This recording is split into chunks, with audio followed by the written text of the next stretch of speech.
As 8 Republican candidates prepare to meet tonight on the debate stage in Milwaukee in advance of the 2024 presidential primary, local elections officials are also getting ready for what comes in the near future.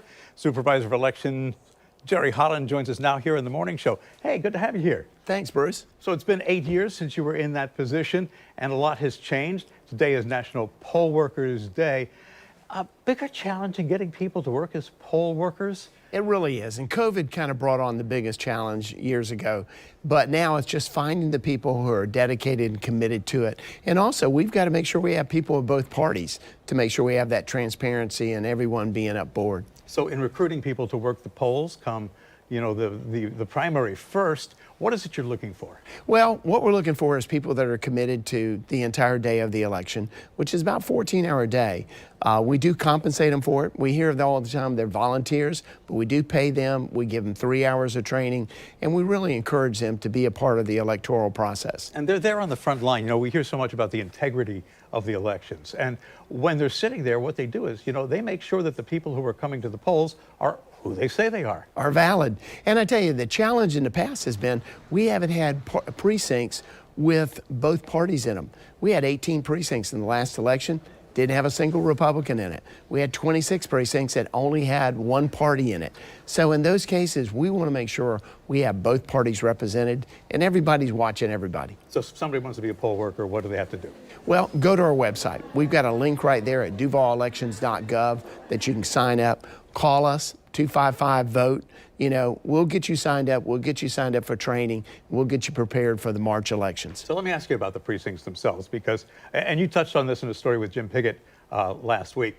There are going to be fewer places to vote, and there was some controversy about the diversity in the precincts. You've done some things to change things and even things out. We really have. And of course, we had a lawsuit. The office was sued about 2 days before I came in office under the Equal Protection Clause because we had some city council districts with twice the precincts of others, and it wasn't equal protection. So therefore, what we're doing is finding a happy median, about 11, and we're not going to be no more than 12 or no less than 10 in any city council district, but we're also expanding early voting. So we want to make sure you have the opportunity to vote and that we have that throughout the city in an equal way. And there's been some controversy about removing the early voting site at Edward Waters College.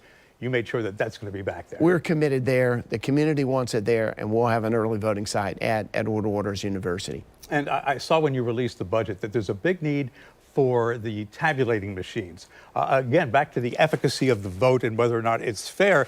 You're asking for $2 million in the budget to replace many of those machines because they're not reliable, I guess is the best word. You're pretty, sure, do you feel pretty sure you can get that money? I tell you, I've met with all the council members. They understood totally the need for those.